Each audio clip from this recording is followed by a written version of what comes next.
If you've been charged with assault, you can call us at Bramnick Rodriguez because we have many lawyers here who used to prosecute these cases for county and state prosecutors' offices.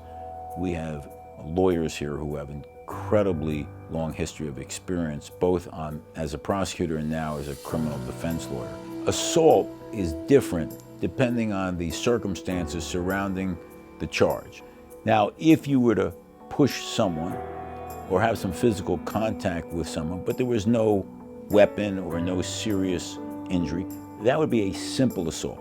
And there's aggravated assault, much more serious. In addition, you may hear the word assault associated with domestic violence. That's also different because they may bring what's called a restraining order against you if you assault someone in your family. So we're happy to answer those questions for you 24 hours a day, 7 days a week if you've been charged in the criminal courts with assault.